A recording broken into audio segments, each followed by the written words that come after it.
Good morning class. स्वागत है आपका मेरे channel Naveen UPSC with Naveen Agarwal में। आज हम शुरू कर रहे हैं UPSC with Naveen Agarwal channel पे हम शुरू कर रहे हैं कंप्लीट पॉलिटी की क्लास नंबर 3। जैसा मैंने आपसे वादा करा था कि पूरी पॉलिटी दूंगा, उसमें ये क्लास नंबर 3 है जो आज करवाई जा रही है।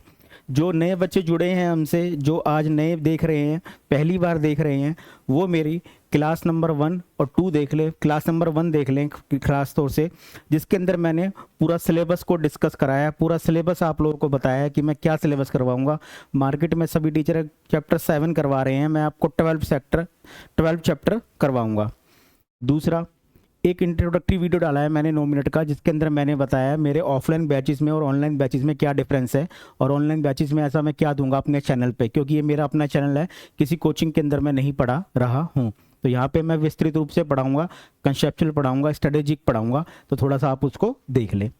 तो आज की क्लास हम शुरू करते हैं इसी में क्लास नंबर 3, जिसके अंदर देखते हैं हम नेक्स्ट क्या होता है। क्लास नंबर 3 चल रही है आज हमारे पास। प्रीवियस क्लास में मैंने आपको बताई थी सर्कुलर इकोनॉमी। डियर, मैं दोबारा बता रहा हूँ, सर्कुलर इकोनॉमी और लीनियर इकोनॉमी अलग अलग है। कुछ टीचर अपनी क्लास में सर्कुलर इकोनॉमी और लीनियर इकोनॉमी, चक्रीय अर्थव्यवस्था, दोनों को एक ही तरफ में पढ़ा रहे हैं। कुछ थर्ड क्लास किताबें भी लिख रही हैं कि सर्कुलर इकोनॉमी ही चक्रीय इकोनॉमी है, मगर दोनों में थोड़ा सा फर्क है। फर्क क्या है? सर्कुलर इकोनॉमी में जैसे मैंने बताया था, सर्कुलर इकोनॉमी की जब शुरुआत हुई थी तो 3R से हुई थी, मगर WHO ने इसके अंदर 5R बना दिए गए हैं, 3R की जगह 5R हो गए हैं। ठीक है, तो वो एक व्यवस्था है। और चक्रीय इकोनॉमी ये एक अलग प्रकार की व्यवस्था है। चक्रीय इकोनॉमी क्या कहती है, इसके बारे में सुनते हैं। लीनियर इकोनॉमी आ चुकी है, मगर आगे व्यवस्था अगर आने की संभावना है तो वो चक्रीय अर्थव्यवस्था की, इकोनॉमिक्स की आने की संभावना है। तो चक्रीय इकोनॉमी क्या है? A system in which people bye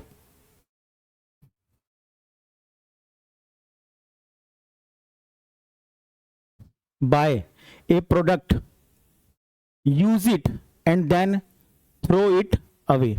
मतलब एक व्यवस्था जिसके अंदर लोग खरीदते हैं प्रोडक्ट को, उसे यूज करते हैं और उसको फेंक देते हैं प्रोडक्ट को, वो है लीनियर इकोनॉमी, वो है चक्रीय इकोनॉमी। इसके अंदर फर्स्ट रॉ मटेरियल होगा, फिर प्रोडक्शन होगी, फिर यूज होगा, फिर उसका रेजिडुअल वेस्ट बन जाएगा। मैं बात किसकी कर रहा हूं? प्लास्टिक की, कैरी बैग्स की एंड डिस्पोजल्स की। आप लोगों ने डियर सुना होगा, ज्योग्राफी या साइंस वाले टीचर ने बताया होगा, मास्टर ने बताया होगा आप लोगों को कि ना प्लास्टिक हमारे जीवन का ऐसा हिस्सा बन गया है, जो अटूट सा हिस्सा बन गया है। प्लास्टिक के बिना कुछ नजर नहीं आता, और प्लास्टिक जो ऐसा है जिसको अगर पृथ्वी में गाड़ दें हम, तो उसको हजारों वर्ष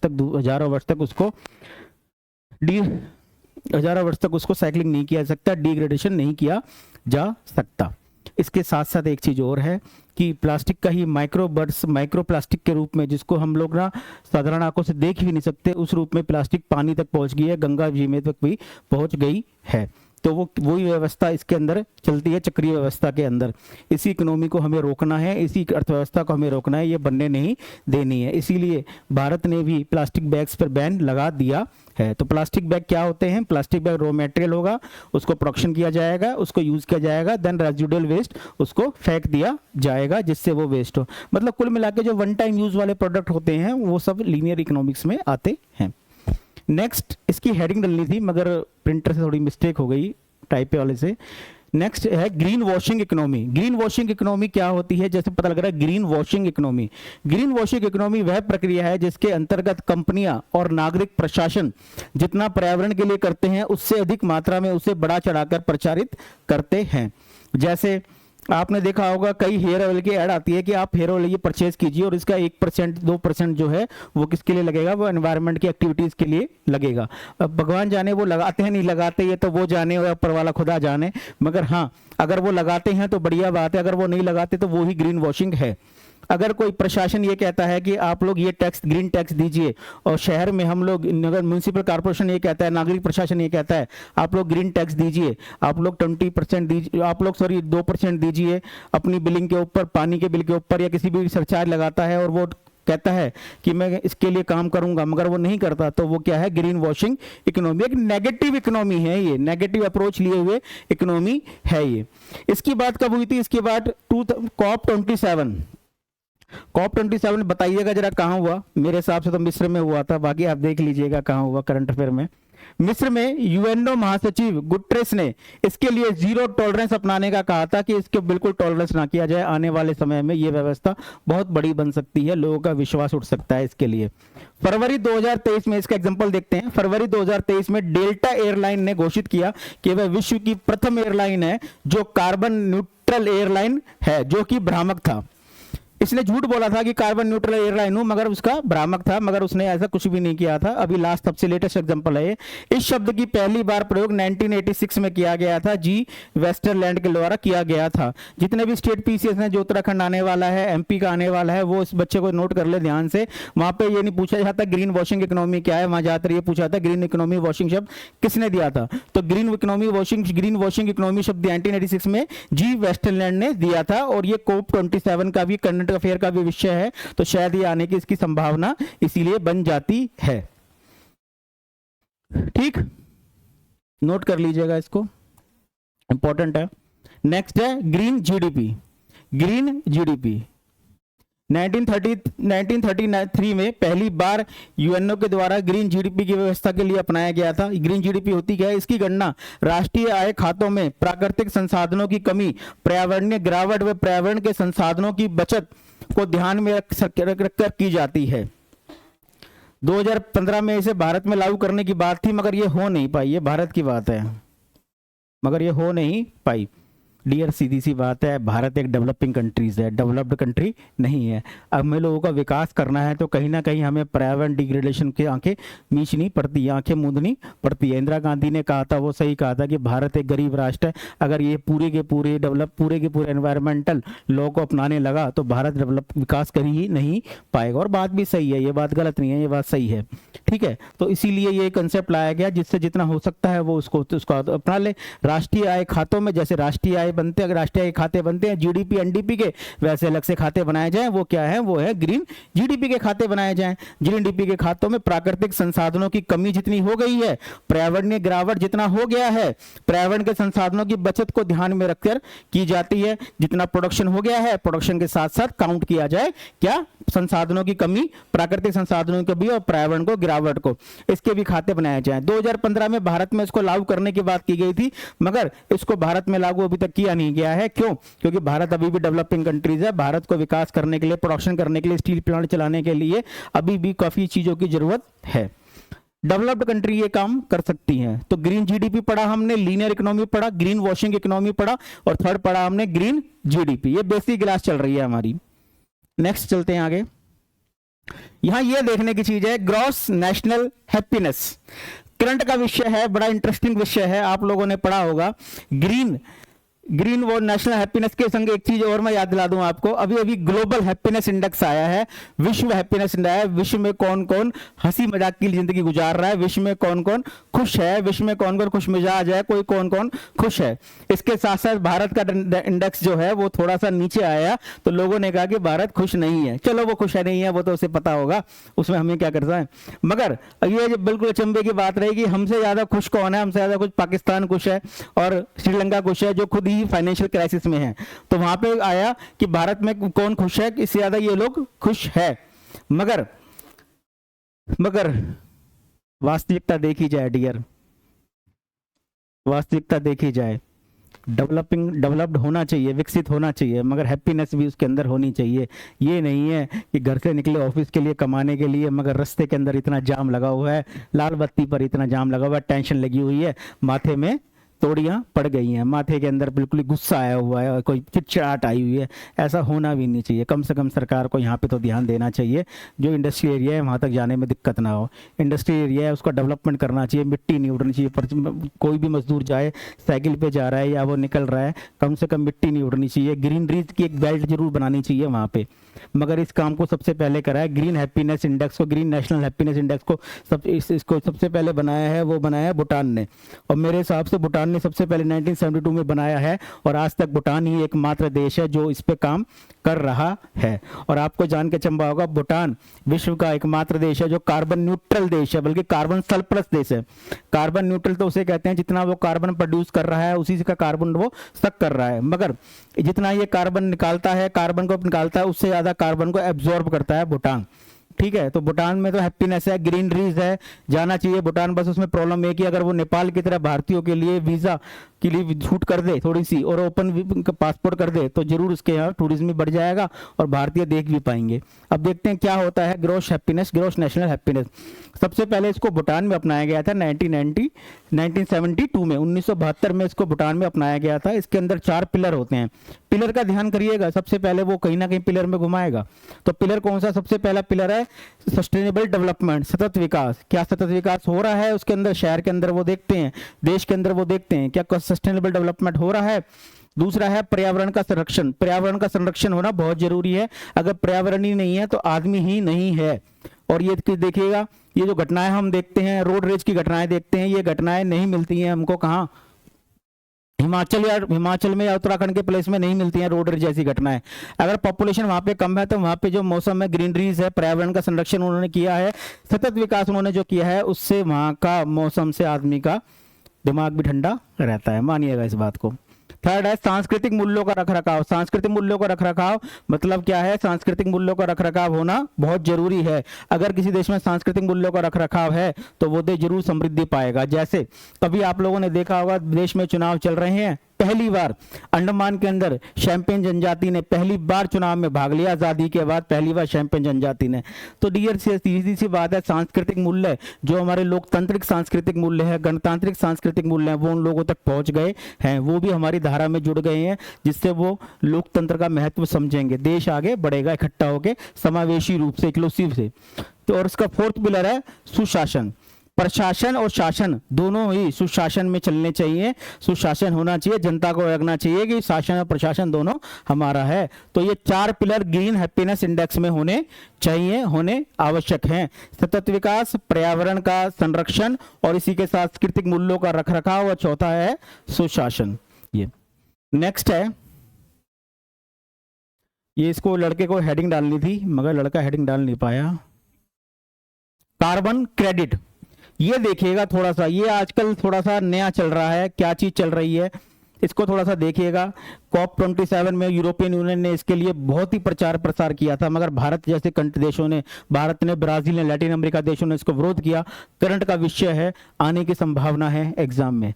कार्बन क्रेडिट 1997 में यूएनओ के क्योटो प्रोटोकॉल में द्वारा इसको अपनाया गया था। कार्बन क्रेडिट को 1997 में क्योटो प्रोटोकॉल के द्वारा इसको अपनाया गया था। अब ये है क्या, ये देखते हैं। कार्बन क्रेडिट एक व्यापार योग्य मतलब इसको खरीदा और बेचा जा सकता है। व्यापार योग्य प्रमाण पत्र है जो 1 टन ग्रीन हाउस गैस उत्सर्जित करने का अधिकार देते हैं। कार्बन क्रेडिट का व्यापार किया जा सकता है, वह अधिक प्रदूषण करने वाली कंपनियां इनकी मांग कर सकती हैं। एक कार्बन क्रेडिट 1000 किलोग्राम कार्बन का है, इसे कार्बन डाइऑक्साइड के थ्रू मापते हैं। देखो सीधी सी बात है, जो डेवलप्ड देश कंट्रीज हैं वो इसका फायदा उठाती हैं, उनके पास टेक्नोलॉजी है तो वो प्रोडक्शन करती हैं। प्रोडक्शन करने के दौरान जो कार्बन का उत्सर्जन होता है उसको वो उन देशों में जहाँ पे कार्बन कम होता है, जिन कंपनियों के पास कार्बन कम होता है, उसके वो परचेज कर लेती हैं, जिससे वो बैलेंस कर देती है। कुल मिला के कंपनसेशन का एक फंडा है। कुल मिला के यूएनओ ने ये नहीं कहा कि आप लोग ना कार्बन को उत्सर्जित ना कीजिए, यूएनओ ने कहा कि आप लोग कार्बन उत्सर्जित कीजिए मगर इसको बैलेंस कर दीजिए। एक तरह के व्यापार योग्य ये प्रमाण पत्र है।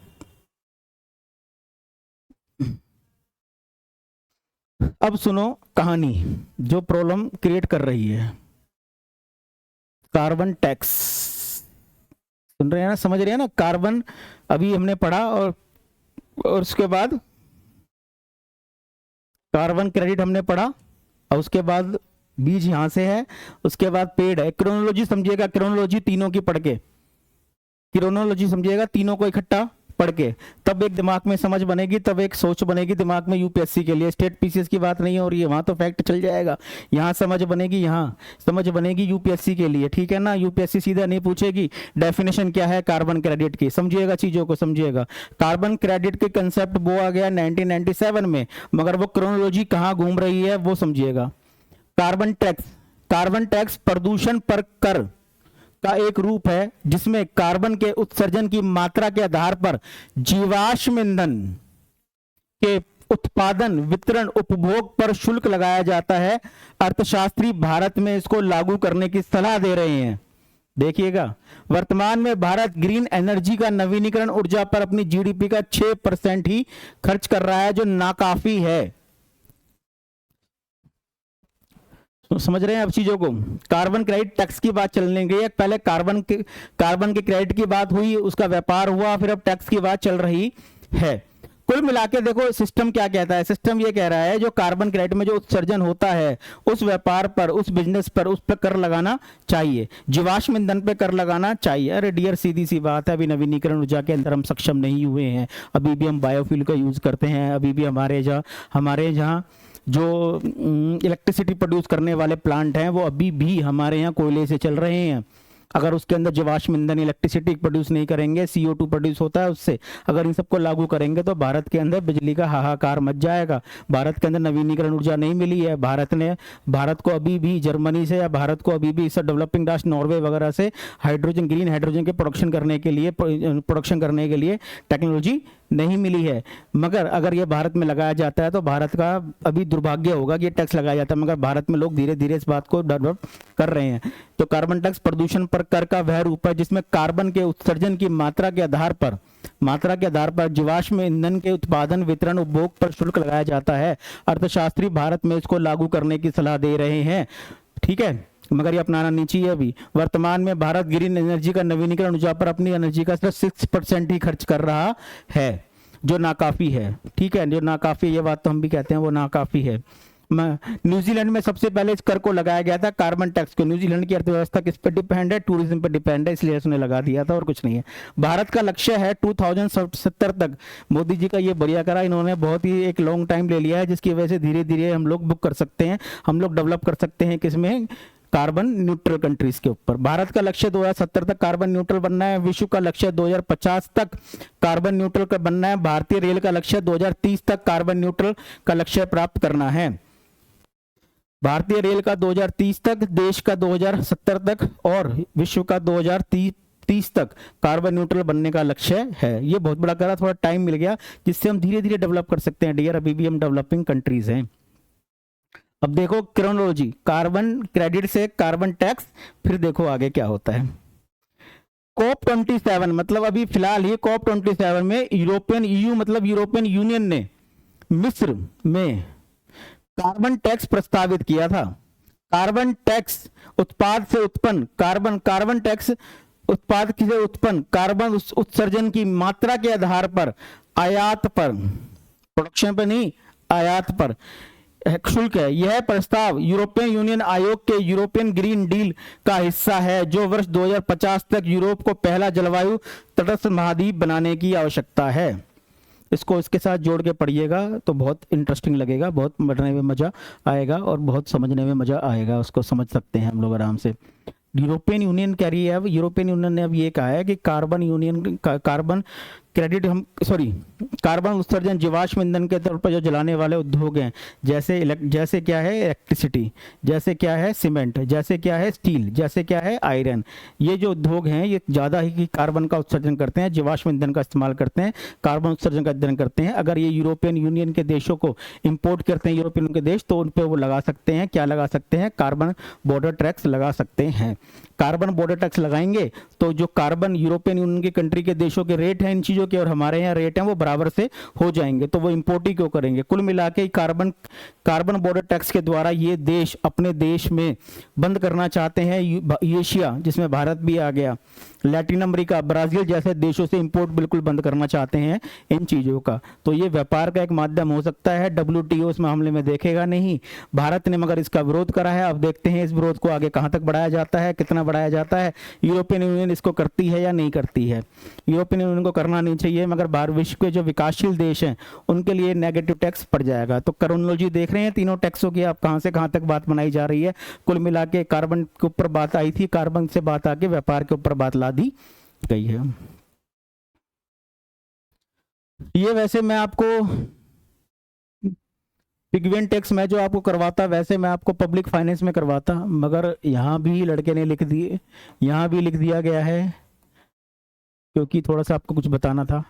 ये क्या होता है पिगोवियन टैक्स? यह उन व्यवसायों व निजी व्यक्तियों, ध्यान देना, बिजनेस प्लस बिजनेसमैन दोनों पे लग सकता है, बिजनेस और बिजनेसमैन दोनों पे लग सकता है। उसके खिलाफ लगाया जाता है जो ऐसी गतिविधियों में इन्वॉल्व है, ऐसी गतिविधियों में संलग्न है जो समाज के लिए प्रतिकूल दुष्प्रभाव, तो समाज के लिए प्रतिकूल दुष्प्रभाव पैदा करते हैं, जैसे जो पैदा करते हैं, पर्यावरण प्रदूषण करते हैं, तंबाकू उत्पाद है, स्वास्थ्य सेवाओं पर तनाव डालते हैं, स्वास्थ्य सेवाओं को मतलब नेगेटिव इंपैक्ट डालते हैं, प्लास्टिक बैग्स हैं, ये जो सारे प्रोडक्ट हैं डियर, काफी प्रोडक्ट हैं जैसे लाल बिहारी, कुबेर खैनी, ठीक है, और गुटखा, तिरंगा विरंगा, ये गोल्ड मोहर, जो हमारे आज के जो सिनेमा वाले जो हीरो हैं वो प्रचारित कर रहे हैं घुमा फिरा के। प्रचार तो वो गुटके का ही कर रहे हैं, मगर वो गुटके का प्रचार प्रचार कर रहे हैं किसके, इलायची के रूप में कर रहे हैं या फिर कर रहे हैं वो सुपारी के रूप में। कुल मिला के मगर वो प्रचार डियर गुटके का ही कर रहे हैं। वो जिन भी चीजों का प्रचार करते हैं समाज के एक विशिष्ट वर्ग पे, एक समाज के एक विशिष्ट वर्ग पे उसका प्रभाव पड़ता है। इसीलिए उसका व्यापार करने वाले या उस व्यापार पे सरकार लगवा सकती है, पिगवेन टैक्स लगा सकती है। ये जो टैक्स होता है नॉर्मल लगाया जाता है, ज्यादा नहीं लगाया जाता। जैसे GST 5 और 12 18 है, 5 12 18 है, वैसे ही लगाया जाता है, 12 के 18 के आसपास लगाया जाता है। ये इतना इंपॉर्टेंट नहीं है। ये लाइन पढ़िएगा, सुनिएगा, ध्यान से देखिएगा।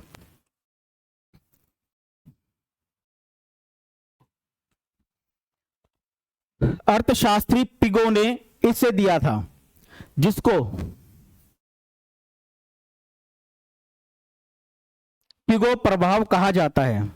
पिगो प्रभाव क्या है ये समझिएगा, ये सुनिएगा डियर, ये सुनिएगा, ये समझिएगा। मैं यहाँ पे रोक रहा हूं और आपको कुछ बातें बता रहा हूं।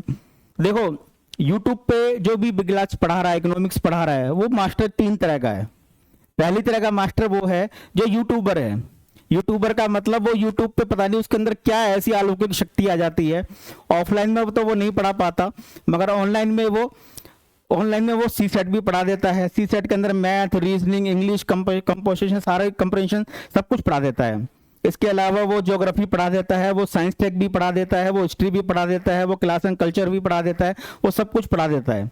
मेरे हिसाब से तो वो यूट्यूबर है अब जो सब कुछ जानता है, वो मल्टीटास्कर है, वो देव है, वो देवदूत है, ठीक है ना। उसे यूट्यूबर देवदूत कहना उचित होगा। तो ठीक है, तो वो है एक वर्ग जिसे बस उतना ही पता है जितना वो नोट्स में बना है, जितना वो पढ़ के आया है। दूसरी तरह के इकोनॉमिक्स के मास्टर वो हैं जो इंडियन इकोनॉमी को जानते हैं। इंडियन इकोनॉमी का मतलब जिन्होंने लूसेंट पढ़ी है, क्लास नोट्स जिसके पढ़े हैं, वो जानते हैं। वो इतना ही जानते हैं जितना नोट्स में इंडियन इकोनॉमी में है। ये जो पिगो प्रभाव है, पिगो इम्पैक्ट है या पिगवेन टैक्स है, ये समझना बहुत मुश्किल है उन लोगों के लिए।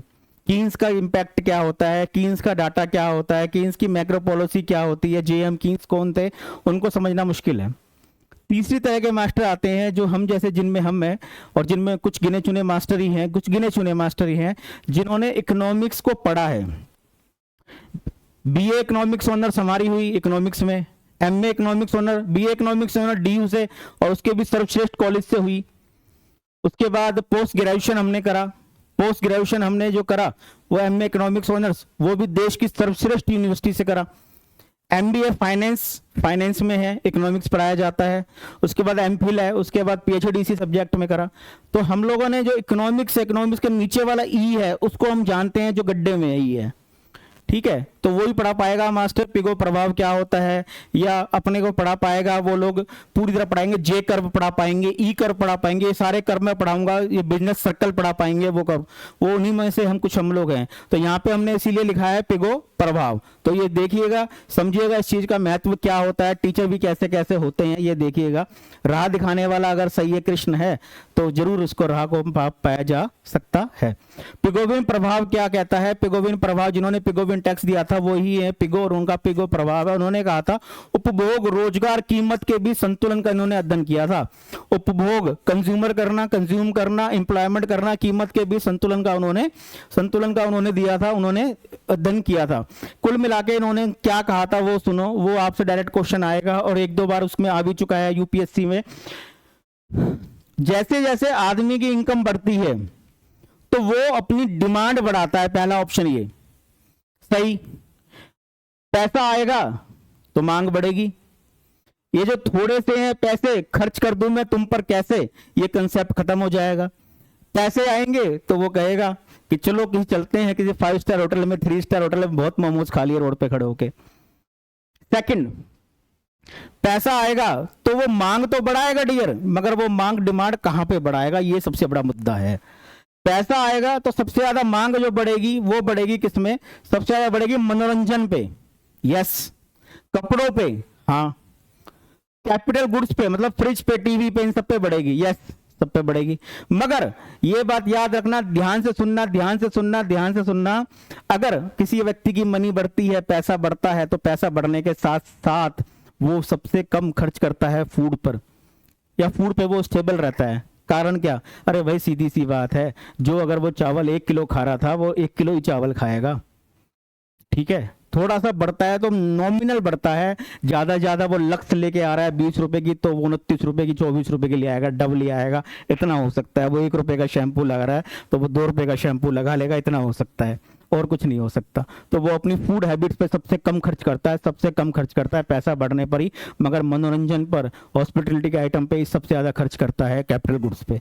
तो ये नोट करना, ये पिगो प्रभाव था, सबसे पहले पिगो ने इसने दिया था, और पिगो प्रभाव इसी को बोलते हैं। पिगो प्रभाव के द्वारा ही पता लगता है हमें कि पैसा कहाँ जा रहा है, पैसा बढ़ने पर कहाँ जा रहा है, उपभोग का कैसा हो रहा है, रोजगार और डिमांड कीमतें पे क्या प्रभाव पड़ रहा है। ठीक है डियर, नोट कर लेना इसको, इस बात पे, ये लिखा नहीं है नोट्स में। अब बात आते हैं अर्थव्यवस्था के प्रकार। ध्यान से सुनिएगा, जब मैंने आपको ब्रांचेस ऑफ इकोनॉमी करवाई है उसको अर्थव्यवस्था की शाखाएं कहते हैं, जो 2 हैं, माइक्रो और मैक्रो, ये मैं पढ़ा चुका हूं। इसके बाद अर्थव्यवस्था के जो सेक्टर्स हैं वो सेक्टर्स प्राइमरी, सेकेंडरी, तृतीयक, वो पढ़ाने हैं।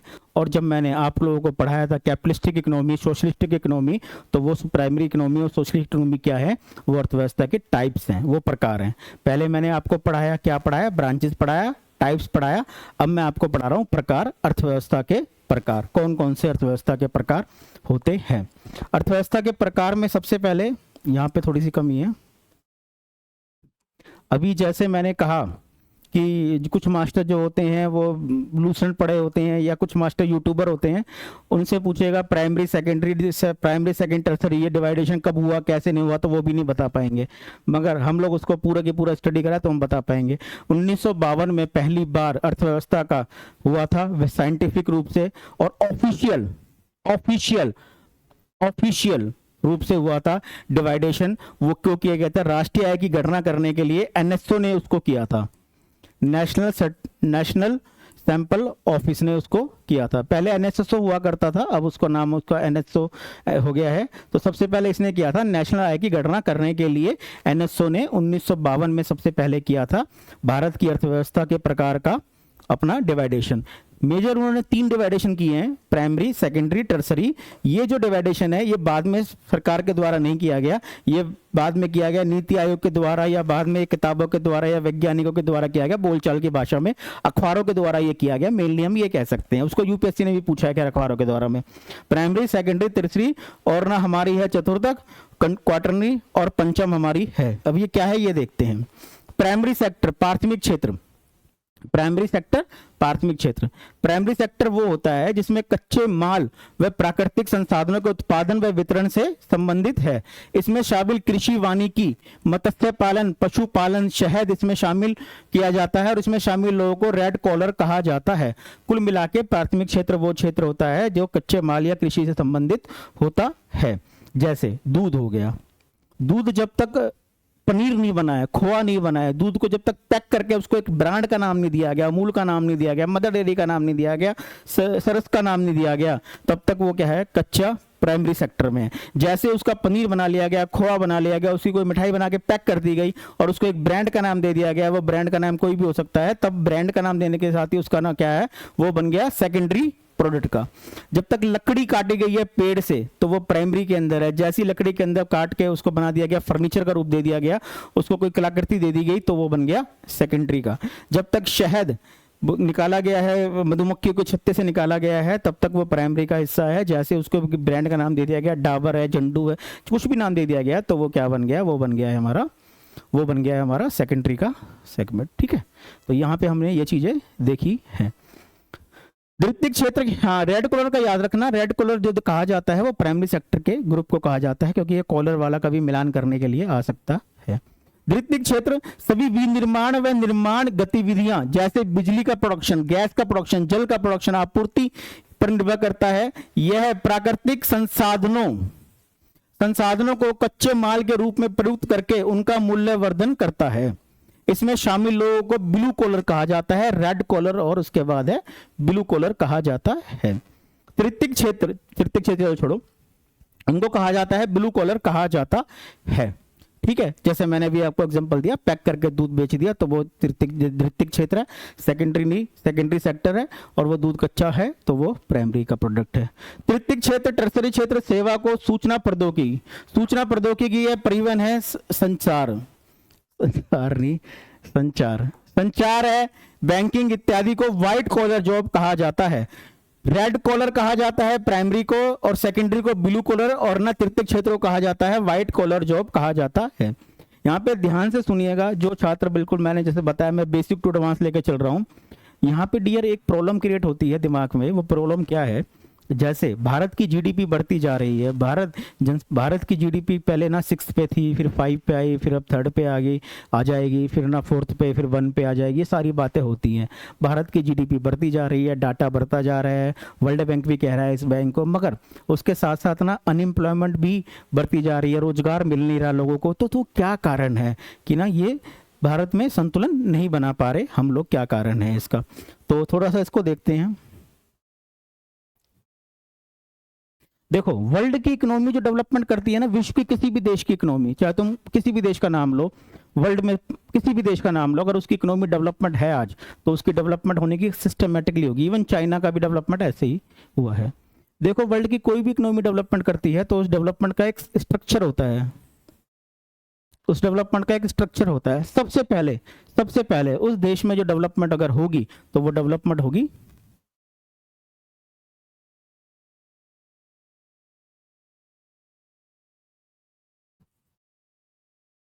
एग्रीकल्चर सेक्टर, या आपकी भाषा में कहूं प्राइमरी सेक्टर की। एग्रीकल्चर सेक्टर या प्राइमरी सेक्टर सबसे पहले डेवलप करेगा, कृषि क्षेत्र सबसे पहले डेवलप करेगा, प्राथमिक क्षेत्र सबसे पहले डेवलप करेगा। जैसे ही प्राथमिक क्षेत्र डेवलप करेगा, कृषि क्षेत्र डेवलप करेगा, तो कृषि क्षेत्र दो चीजें कहूंगी। पहला क्या होगा, कृषि क्षेत्र में इतना ज्यादा प्रोडक्शन होने लगेगा कि वो प्रोडक्शन को बचाने के लिए, उनके उत्पादन को स्टोर करने के लिए, उनको प्रिजर्व करने की डिमांड, उनकी जरूरतें महसूस की जाने लगेंगी। दूसरा, एग्रीकल्चर सेक्टर में इतना मशीनीकरण, प्रोडक्शन बढ़ जाएगा, क्योंकि मशीनीकरण से प्रोडक्शन बढ़ेगा, मशीनीकरण बढ़ेगा, प्रचंड बेरोजगारी, डिस्ग्रुश अनएम्प्लॉयमेंट है, ये धीरे धीरे बढ़ जाएगी। तो जैसे ही दो चीजें प्रॉब्लम क्रिएट होंगी, पहला, हमारा जो प्रोडक्शन है कृषि का, वो हमें प्रिजर्व करने की जरूरत पड़ेगी, उसके लिए हमें जरूरत पड़ेगी किसकी, एक टेक्नोलॉजी की जरूरत पड़ेगी। उस प्रोडक्शन को, एक्सेस प्रोडक्शन को कहीं हमें भेजने की जरूरत पड़ेगी ताकि वो कहीं और बिक जाए, कहीं और उसको संभाल जाए, उसके दो पैसे मिल जाए, वो जरूरत पड़ेगी। और सेकंड हमें जरूरत पड़ेगी एग्रीकल्चर के लेबर की, वो लेबर बन जाए, कहीं वो काम मिल जाए उन्हें कहीं, क्यों, क्योंकि मशीनों से काम हुआ पड़ा है। तो सबसे पहले डेवलप होगा एग्रीकल्चर, यूरोप में हुआ, चाइना में हुआ, हर जगह यही हुआ। तो इसके बाद ये सेक्टर में जाएंगे, इस सेक्टर डेवलप होगा। ये सेक्टर कौन सा है,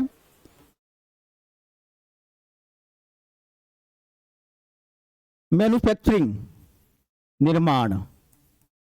इस सेक्टर से जाएंगे गुड्स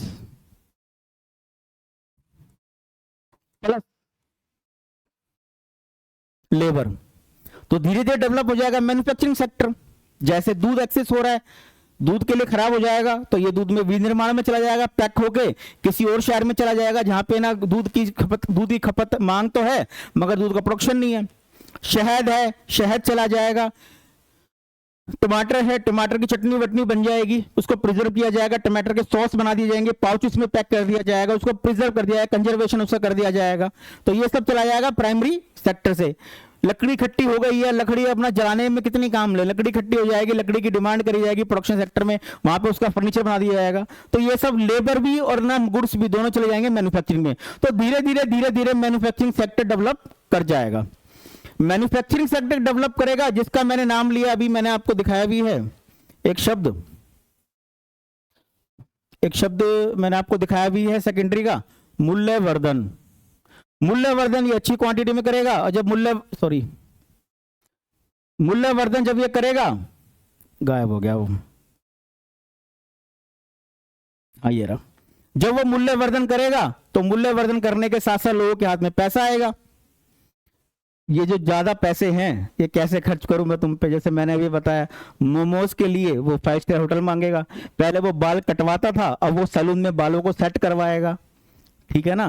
पहले वो कोई भी पैंट शर्ट खरीद लिया करता था, अब वो ब्रांड की तरफ जाएगा कि लुकिंग अच्छी लग रही है नहीं, स्मार्ट वॉच अच्छी लग रही है नहीं लग रही, डिमांड क्रिएट करेगा। डिमांड क्रिएट करेगा तो उसी के साथ डेवलप होगा क्या, टर्सरी सेक्टर, सेवा क्षेत्र होगा डेवलप।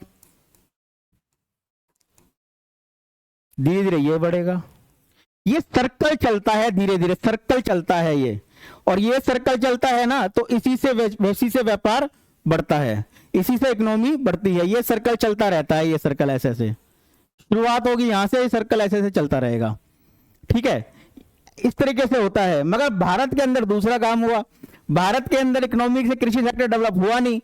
नैंड हमने बहुत प्रयास करा, पहली योजना थी, दूसरी योजना भारत को डेडिकेटेड करी, बिजनेस को, कृषि को डेडिकेट करी, बिजनेस को पहली योजना जो है कृषि को डेडिकेटेड करी, सेकंड योजना हम लोगों ने मैन्युफैक्चरिंग को डेडिकेटेड करी, मगर हुआ नहीं कुछ। काफी प्रयास किया गया, काफी योजनाएं आई, काफी कुछ किया गया, मगर फिर भी प्रयास करने के बाद भी हल नहीं निकला।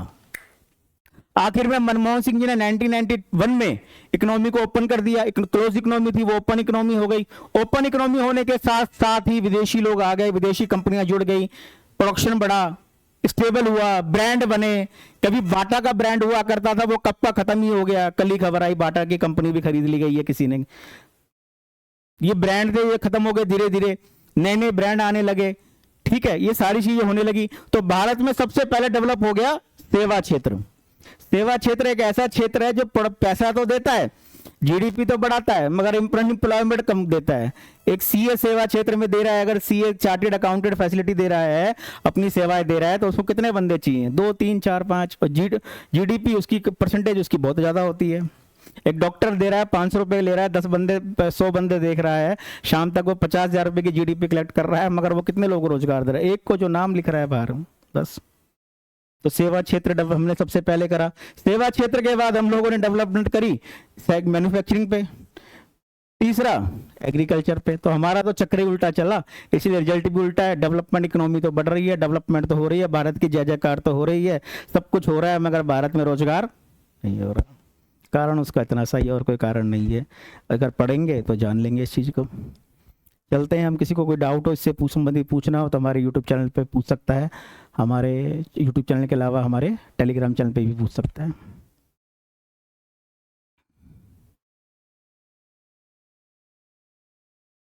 एक नए सेक्टर और क्रिएट कर दिए हैं। वो नए सेक्टर जो है एनएसओ ने क्रिएट नहीं करे, वो अखबार, वो मीडिया, वो न्यूज़पेपर ने क्रिएट करे हैं। वो जो कंसेप्ट आया है वो सारा कंसेप्ट उन्होंने फ्रांस से लिया है और इन्होंने ये कंसेप्ट करा है।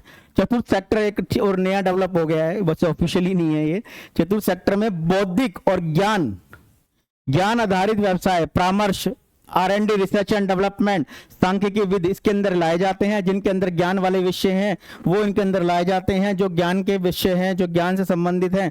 R&D, research and development, R&D मतलब रिसर्च एंड डेवलपमेंट जो कर रहे हैं। पंचम क्षेत्र और डिक्लेयर कर दिया गया। पंचम क्षेत्र में सरकार व उद्योग आदि में उच्च स्तरीय निर्णय लेने वाले राजनेता,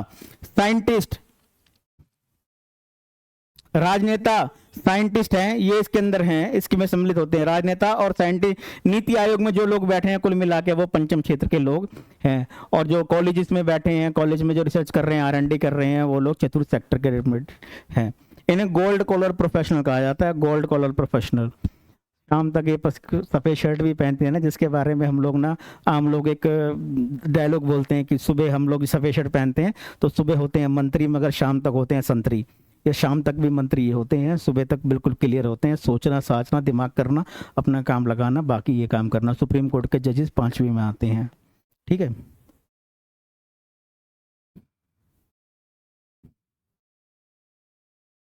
ये है, ये चीजें पढ़नी है आपको, ध्यान करनी है। अर्थशास्त्र की मुख्य समस्याएं, इकोनॉमी की, इंडिया की इकोनॉमी हो, यूएसए की इकोनॉमी हो, कहीं की भी इकोनॉमी हो, कोई प्रॉब्लम नहीं पड़ती है, सबकी एक ही समस्याएं हैं, सबकी 3 ही समस्याएं हैं। सबसे पहले उत्पादन कैसे करें लिखा है। उत्पादन कैसे करें का मतलब बड़ा आसान सा लगता है, उत्पादन कैसे करें, मगर अगर डिटेल में जाओ तो बड़ा मुश्किल लगता है। उत्पादन कैसे करें, अगर जो कह रहे हैं कि उत्पादन करना चाहिए मशीन से, डियर करिए मशीन से उत्पादन करेंगे तो सीधी सी बात है, आपको लेबर की कम आवश्यकता पड़ेगी, ठीक है। लागत में लेबर की कम आवश्यकता पड़ेगी, मशीन पे तो एक बार खर्च करना है, आपकी लागत कम होगी तो विदेशों में और देश में आपका माल सस्ता होने के कारण आपका माल ज़्यादा बिकेगा, लोगों को कम पैसे में एक बढ़िया क्वालिटी का माल बिकेगा, आपका प्रोडक्शन भी ज़्यादा होगा, ठीक है ना, माल की क्वालिटी भी अच्छी होगी, तो करना चाहिए मशीन से।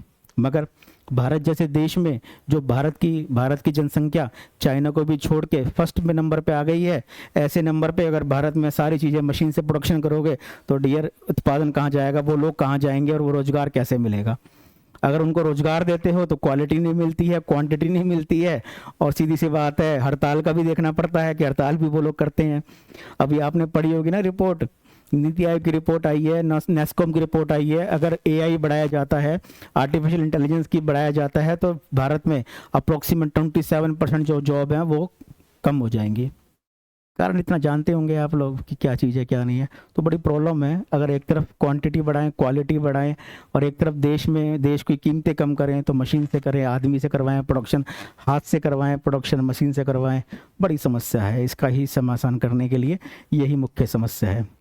दूसरी समस्या है उत्पादन किसके लिए करें। बड़ा आसान सा लगता है उत्पादन किसके लिए करें, मगर इकोनॉमी में है उत्पादन किसके लिए करें, इसके 2 अप्रोचेस हैं। फर्स्ट अप्रोच जो कहता है कि उत्पादन करें उसके लिए जो मांग पैदा करता है, जो मांग करेगा उसके पास पैसा भी होगा, मगर डियर जिसको आवश्यकता है वो कहाँ जाएगा। आपको एक सर्वे बताता हूँ, बहुत ही कम लोगों में एक बीमारी होती है कैंसर की, बहुत ज़्यादा कम लोगों में बीमारी होती है डायबिटीज़ की, मगर बहुत ज़्यादा भारत में बच्चे मरते हैं मलेरिया से, टाइफाइड से। मगर कोई भी कंपनी मलेरिया के लिए कोई भी वैक्सीन या इंजेक्शन डेवलप करने में इंटरेस्टेड नहीं है कि वो मलेरिया के लिए कोई वैक्सीन बना दे, ताकि मलेरिया के लिए एक वैक्सीन लगाई जाए, जैसे वो ना DPT के टीके लगते हैं, एक वैक्सीन बनाई जाए, उस वैक्सीन को दे दिया जाए और बच्चे की मृत्यु न हो।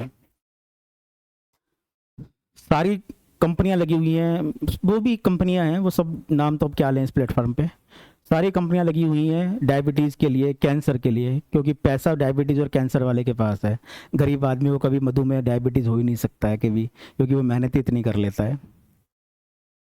मगर प्रॉब्लम क्या है, डायबिटीज़ और कैंसर के पास परचेजिंग पावर है, खरीदारी की पावर है, और जो मर रहा व्यक्ति है, जो मलेरिया वाला व्यक्ति है, उसके पास मलेरिया कहाँ होगा, जब मच्छर होगा, मच्छर कहाँ होगा, गंदगी होगी, गंदगी का पानी होगा, वो कहाँ होगा, वो बस्ती में होगा, वो वहाँ पे होगा।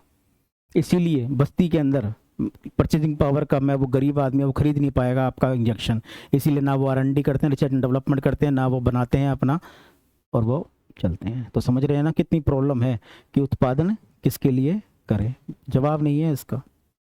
क्या उत्पादन करें, ये भी कुछ ऐसा ही है। उत्पादन करने के नजरिए दो हैं। उत्पादन, क्या उत्पादन करें, वो जिसकी जो बिक सकता है, या वो उत्पादन करें जिसकी जरूरतें हैं। मैगी की कोई ज़रूरतें नहीं है डियर, आटे की ज़रूरतें हैं, मगर आटे के उत्पादन में प्रॉफिट नहीं है। मैगी की बेचने में प्रॉफिट है। 27 रुपये किलो वाला जो मैदा है जो मैगी में लगता है, वो अप्रोक्सीमेटली मैगी जो आती है, उतना तो मुझे भी ध्यान नहीं है, 14 रुपये की मैगी में शायद 70 ग्राम में आती है। तो वो आटा जो है 180 रुपये किलो के आसपास बिक जाता है मैदा का। तो प्रोडक्शन किसकी करें। कोक की, पेप्सी की हमें कोई रिक्वायरमेंट नहीं है। हमारा देश जो है वो देश ऐसा देश है जहाँ 6 ऋतु आती है, वहाँ पे नारियल पानी आराम से बिक सकता है, आराम से भारत के हर कोने में पहुँचा जा सकता है, शिकंजी आराम से बिक सकती है पैक होकर, मगर किसी का ध्यान नहीं है, कारण क्या, बड़ी बड़ी कंपनियां इसमें आई हुई हैं। तो उत्पादन क्या करें, इसमें भी समस्या है। अगर शिकंजी का उत्पादन करते हैं, शिकंजी को बढ़ाते हैं या नारियल पानी को बढ़ाते हैं, तो देश की इकोनॉमी में डियर परचेजिंग में टैक्स नहीं आ पाता, क्योंकि वो एग्रीकल्चर प्रोडक्ट हो जाता है। ठीक है, तो ये समस्या इसमें थोड़ी सी आती है। तो ये उत्पादन की मुख्य समस्या 3 होती हैं। इन तीनों से ही संभव है, तीनों का ही हल निकालना होता है, जिंदगी हल निकल नहीं पाता है। नेक्स्ट को यहां से देखिए, फिर वो देखते हैं। उत्पादक के कारण, फैक्टर्स ऑफ प्रोडक्शन। जब मैं ये बोलूंगा फैक्टर ऑफ प्रोडक्शन या निवेश बोलूंगा, तो आपको ये समझना है। तो ये क्या है, एक फर्म उत्पादन प्रक्रिया में जिन 4 मुख्य साधनों का उपभोग करती है, उन्हें उत्पादन के कारक कहा जाता है। हर फर्म, टाटा से लेकर बिरला से लेकर एक पनवाड़ी तक अगर उत्पादन कर रहा है, तो इनमें से कुछ ना कुछ उसे चाहिए। पहला भूमि, दूसरा श्रम, तीसरा पूंजी, चौथी उद्यमिता इंटरप्रेन्योरशिप। अगर वो भूमि है लेता है तो वो किराया देगा, श्रम है मजदूरी देगा, पूंजी है तो ब्याज देगा, इंटरप्रेन्योरशिप है तो वो लाभ कमाएगा। इन चारों पे टिकी है पूरी की पूरी इकोनॉमिक्स। इन चारों पे टिकी है पूरी की पूरी इकोनॉमिक्स। पूरा कंसेप्ट इसी पे टिका है। ठीक है, मैंने लिख भी दिया है, जब भी निवेश बोलूं तो आपको इनके उत्पादन के कारकों को निवेश समझना है, ना कि शेयर बाजार में निवेश समझना है। मगर यहां पे एक चीज देखो, यूपीएससी वाले जो काम की चीज है अपने,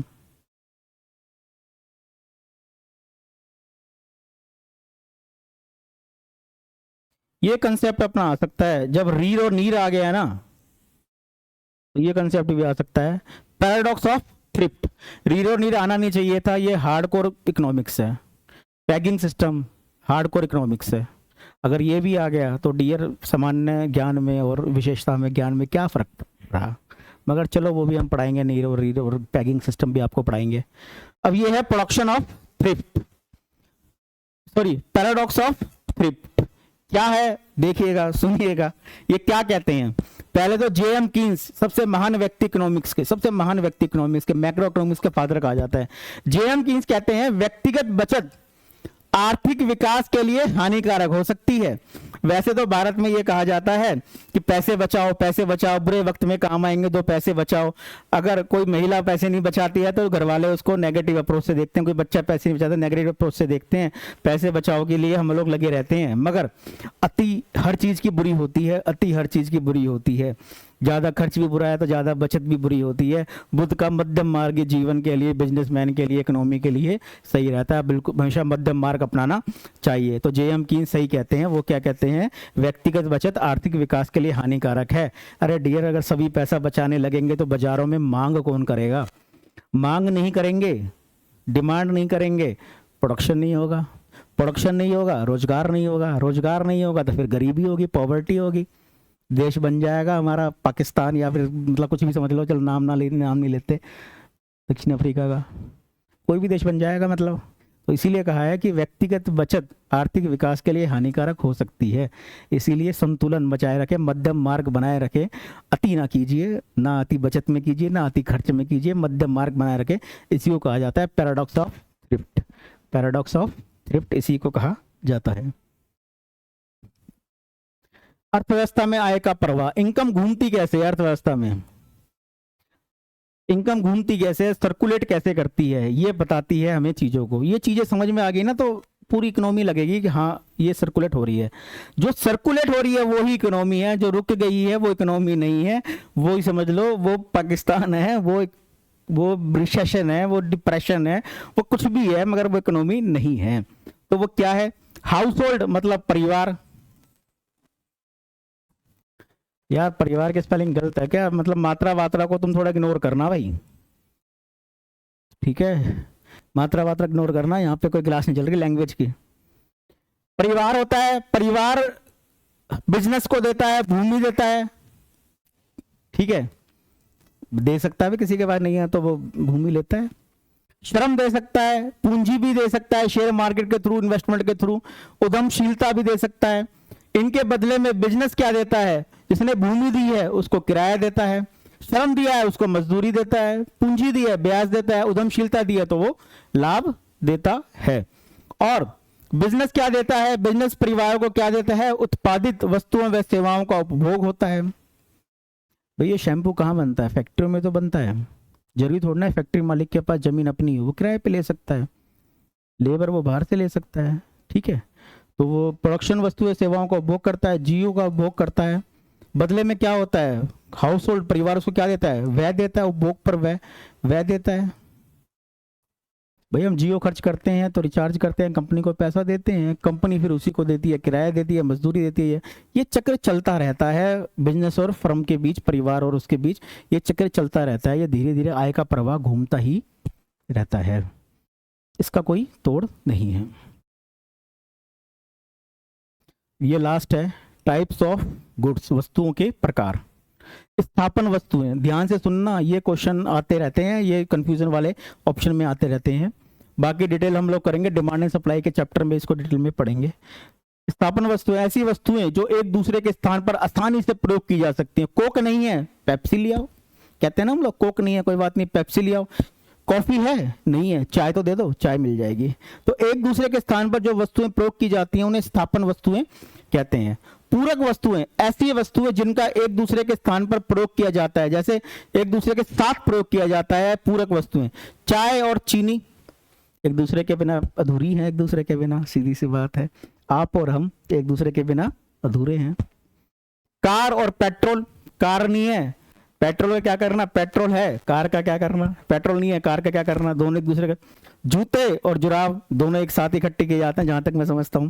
पेंसिल और रबड़ एक साथ ही है। एक दूसरे की मांग में कीमत बढ़ती है तो दूसरी वस्तु की मांग भी घट जाती है, सीधी सी बात है। अगर ऑटोमोबाइल की मांग कम हुई तो बैंकिंग के शेयर गिर जाते हैं थोड़े से, फैक्ट है ये बात। क्यों? क्योंकि ऑटोमोबाइल का फाइनेंस बैंक करते हैं, दोनों एक दूसरे के साथ है। सामान्य वस्तुएं वे वस्तुएं जिनकी मांग क्रेता की आय बढ़ने के साथ बढ़ती है, इनका मांग और आय में धनात्मक संबंध होता है। जैसे मैंने बताया अभी, मनोरंजन और खेल की वस्तुएं, मनोरंजन की वस्तुएं और हाउस होल्ड की गुड्स हैं, कैपिटल गुड्स हैं, ये सारे इसी में आते हैं। घटिया वस्तुएं, इसके बारे में तो आप जानते होंगे, वे वस्तुएं जिनकी आय व मांग में ऋणात्मक संबंध होता है, उल्टा संबंध होता है। जैसे मिट्टी का तेल और पटरी की वस्तुएं, जैसे पैसा आएगा ये मिट्टी की तेल घटिया वस्तुएं लग जाएगा, लोग परचेजिंग, अब तो भारत से खैर खत्म, दिल्ली से तो खैर खत्म ही हो गया ये। और पटरी की वस्तुएं, ठीक है ना, भटूरे पटरी की वस्तुएं घटिया लग जाते हैं। जैसे पैसे आते हैं क्वालिटी वाले के भटूरे अच्छे लग जाते हैं, जो 100 रुपये प्लेट, 200 रुपये प्लेट हल्दीराम के अच्छे लग जाते हैं। ये समझना, ये समझने की बात है, यहाँ थोड़ा प्रॉब्लम है। गिफ्ट गुड्स, गिफ्ट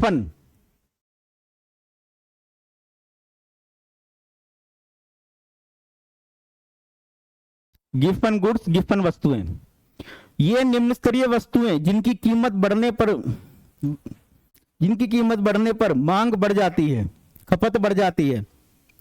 देखो वो निम्न स्तरीय वस्तु भी कह रहा है, मतलब घटिया वस्तु भी कह रहा है, निम्न स्तरीय वस्तु भी कह रहा है, जिनकी कीमत बढ़ने पर खपत भी बढ़ जाती है। ये तीन बातें उल्टी बातें कर रहा है। पहली बात क्या कर रहा है? खपत बढ़ने पर मांग बढ़ जाती है, ये भी कह रहा है। होना तो नहीं चाहिए मांग, भाई कीमत बढ़ने पर खपत बढ़नी नहीं चाहिए। ऋणात्मक वस्तु है, घनात्मक वस्तु है, निम्न स्तर की वस्तु है, ऐसा होना नहीं चाहिए, मगर इसका है। डियर देखो कंसेप्ट क्या कहता है, कंसेप्ट एक ही बात कहता है, सुनो कंसेप्ट क्या कहता है। देखो आप एक रेहड़ी पे गए और रेहड़ी वाला अंगूर बेच रहा है, आपने कहा अंगूर क्या भाव है, क्या प्राइस है इनका? तो अंगूर वाले ने कहा ये 100 रुपए किलो है। आपने देखा जो गुच्छे में अंगूर है, जो पेटी से वो निकाल रहा है फ्रेश अंगूर, वो 100 रुपए किलो है। मगर आपने पूछा ये जो अंगूर गुच्छे से टूट रहे हैं लगाते लगाते, आपको रेडी पे माल आप लगा रहे हो, लगाते लगाते जो गुच्छे से ये अंगूर टूट रहे हैं, ये जो साइड में आप रखते जा रहे हो, ये क्या भाव है? तो उसने कहा ये 70 रुपए किलो है। ठीक है, वो निम्न स्तर की वस्तु है थोड़ी सी, जो वो अंगूर लगा रहा है गुच्छे में से, उसकी अपेक्षा वो निम्न स्तर की वस्तु है। अब आपने कहा ठीक है, मुझे इन्हीं को टूटे हुए अंगूरों में से दे दो। तो आपने क्या किया, आपने उन टूटे अंगूरों में से अंगूर छाटे, अंगूर को इकट्ठा किया, अंगूर एक एक अंगूर उठाया, बढ़िया लगा, वो डाल दिया अपनी थैली में, और आपने 2 किलो अंगूर उठाया, और 2 किलो अंगूर उठाने के बाद आप 70 रुपए उसको देके चले गए। अब डियर जो माल बचा है, मान लो वो 5 किलो माल था जिसमें से 2 किलो आप ले गए, अब 3 किलो जो बचे हैं, वो जो पहले 2 किलो ले गए हैं और तब 3 किलो बचे हैं, तो 2 किलो जो आप ले गए हैं उसकी अपेक्षा जो 3 किलो बचे हैं वो घटिया होंगे या बढ़िया होंगे? लाजमी सी बात है, घटिया होंगे। क्यों? क्योंकि घटिया में से भी घटिया आप छाट के, घटिया में से भी बढ़िया आप छाट के ले गए, अब जो घटिया में से घटिया बचे हैं अब वो होंगे, तो उनकी कीमतें अब घटेंगी बढ़ेंगी? घटेंगी। पहले 70 थी, अब वो दुकानदार कहेगा चलो यार 60 में ले जाओ या 50 में ले जाओ। वो गिफ्ट एंड गुड्स है डियर।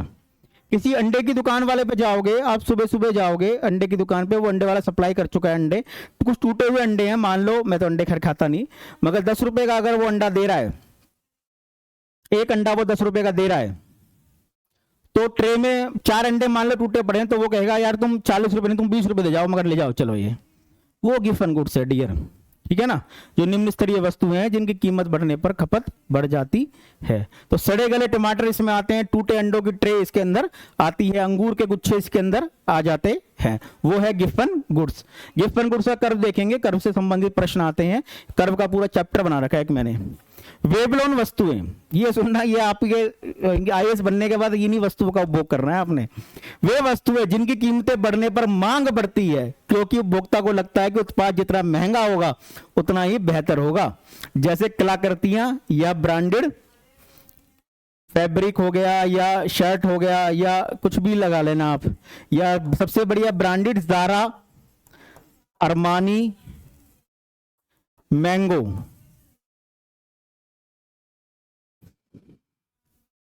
ज़ारा, अरमानी, मैंगो, ये हैं, ये ब्रांडेड क्लॉथ्स हैं, ब्रांडेड फैब्रिक है। कोई भी इसको लेता है तो इसलिए नहीं लेता कि एप्पल, जैसे एप्पल भी हो गया, कोई इसलिए नहीं लेता कि इसकी कोई खास बात है, देख इसलिए लेता है, तुम्हारे पास नहीं है मेरे पास है, इसको शो ऑफ करता है। एप्पल कहते हैं ना, एप्पल वालों को पता नहीं क्या हो जाता है, वो शीशे में देख के जरूर सेल्फी खींचते हैं, तो उसका कारण यही है कि वो वेबलोन वस्तुएं हैं सारी की सारी। ठीक है, ये कलाकृतियाँ वगैरह हो गई, तो ये सब वेबलेंथ वस्तुएं में आते जाती हैं जो महंगी होती हैं। जब तक ये महंगी हैं तब तक ये बिक रही हैं, महंगी अगर नहीं होंगी तो ये बिकेंगी भी नहीं। ज़ारा, मैंगो, ये ब्रांड हैं डियर, जो अपनी पहुंच से तो बहुत दूर हैं, खैर मास्टर के पास तो कुछ भी नहीं रहता। पूंजीगत वस्तुएं, ये कैपिटल गुड्स, इनको थोड़ा समझ लेना, ये कई बार इस्तेमाल किया जाता है इकोनॉमिक्स में।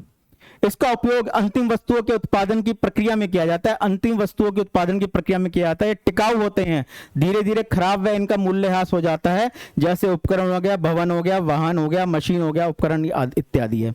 देखो डियर, सीधी सी बात है, अगर ये कलम मेरे हाथ में है तो कलम ये क्या है? कलम अंतिम गुड्स है। अब और कुछ तो उसमें होना नहीं है, अंतिम गुड्स है।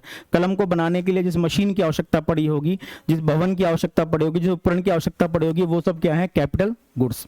ये मैंने शर्ट पहनी है, इस शर्ट को पहनने के लिए, इस शर्ट को पहनने के लिए, इस शर्ट को बनाने के लिए, इस शर्ट को पहनने के लिए, बनाने के लिए जिस मशीन की आवश्यकता पड़ी होगी, जिस भवन की आवश्यकता पड़ी होगी, जिस वाहन की आवश्यकता पड़ी होगी, वो सब क्या है? कैपिटल गुड्स हैं। इस बेंच पे बैठे हो आप, जिस चेयर पे बैठे हो आप, वो चेयर फाइनल गुड्स है। उसको बनाने के लिए जिस भवन की, जिस मशीन की आवश्यकता पड़ी होगी, वो क्या है? कैपिटल गुड्स हैं। टिकाऊ होते हैं, धीरे धीरे खराब होते हैं, हर बार मशीन बदली नहीं जाती है, इनका मूल्यह्रास होता है और इनके उपकरण भी चेंजेस आते। ठीक है, थैंक यू। अब यहाँ पे हमने क्लास नंबर 3 खत्म कर दी है, धीरे धीरे क्लास नंबर 3 भी आज हो गई है, फर्स्ट हो गई, सेकंड हो गई, थर्ड हो गई, यहाँ से बेसिक शुरू खत्म हो गया।